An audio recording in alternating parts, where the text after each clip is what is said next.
Hello friends, आप लोग कैसे हैं। जय माता दी। आज हम नवरात्रि व्रत कथा के बारे में कुछ कहानी बताएंगे।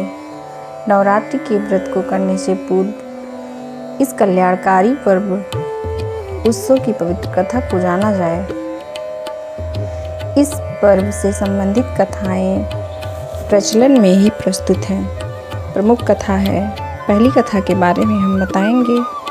एक पौराणिक कथा के अनुसार नवरात्रि में माँ दुर्गा महिषासुर नामक राक्षस का वध करके देवताओं को उनके कष्टों से मुक्त किया था। महिषासुर ने भगवान शिव की आराधना करके अद्वितीय शक्तियाँ प्राप्त कर ली थीं और तीनों देव अर्थात ब्रह्मा, विष्णु व महेश भी उसे हराने में असमर्थ थे। महिषासुर राक्षस के आतंक से सभी देवता भयभीत थे। उस समय सभी देवताओं ने अपनी अपनी शक्तियों को मिलाकर दुर्गा को अवतरित किया। उनकी शक्तियों के तेज से जन्मी माता दुर्गा ने महिषासुर का वध कर सबके कष्टों को दूर किया। अब हमारी दूसरी कथा है। एक नगर में एक ब्राह्मण रहता था। वह माँ भगवती दुर्गा का परम भक्त था। उसकी एक कन्या थी। ब्राह्मण नियम पूर्वक प्रतिदिन दुर्गा पूजा और यज्ञ किया करते थे। सुमति अर्थात ब्राह्मण की बेटी भी प्रतिदिन इस पूजा में भाग लिया करती थी।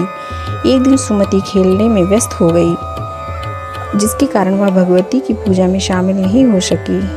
यह देख उसके पिता को क्रोध आ गया और क्रोधवश उसके पिता ने कहा कि वह उसका विवाह किसी दरिद्र और कोढ़ी से करेगा।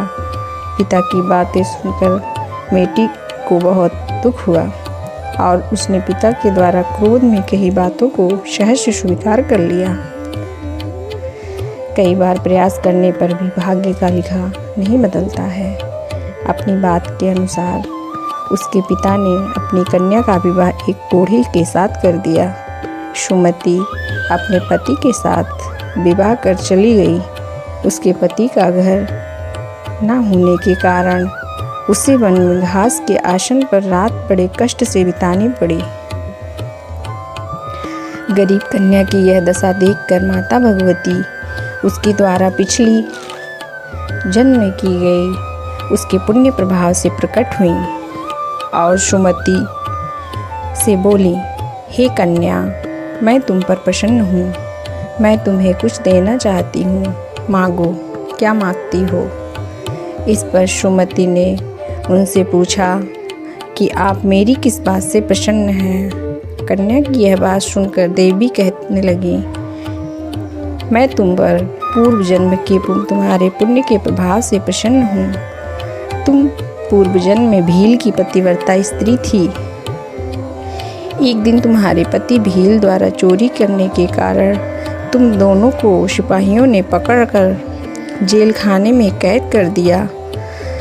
उन लोगों ने तुम्हें और तुम्हारे पति को भोजन नहीं दिया था। इस प्रकार नवरात्र के दिनों में तुमने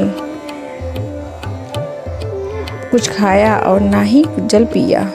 इसलिए 9 दिन तक नवरात्रि व्रत का फल तुम्हें प्राप्त हुआ।